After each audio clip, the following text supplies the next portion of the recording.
At ito na nga mga mima, mukhang nalilito ang mga netizens dahil nga po sa iba-ibang post po ni Kuya Bal. Pero guys, nakita nyo to, si Kapeso at si Kuya Bal, nakita nyo na magkasama sila dito sa TV5. So ito siguro ang kasama ni Kuya Bal para humarap dun sa tulpo. No? So sabi ng mga netizens, totoo daw itong mga pinupost si Kuya Bal na nasa tulpo siya ngayon. So ngayon, kung kahapon nag-post po o nung nakarang araw or kahapon, malamang sa malamang baka ngayon po ang on-air po nila. No.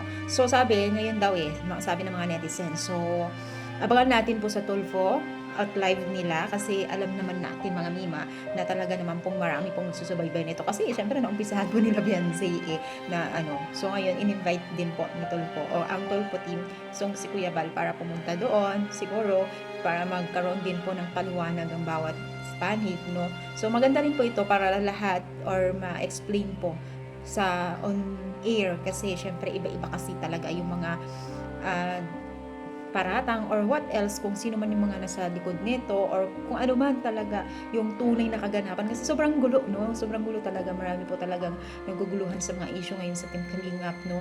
At syempre na umpisahan ito o kailangan tapos din ng Team Kalingap kasi syempre dignidad din po nila at para maipaliwanag din po ang side po nila, no? Kasi may nambabas kay Vance may nambabas sa Team Kalingap, kila Kuya Bal, kila Kalingap Prap.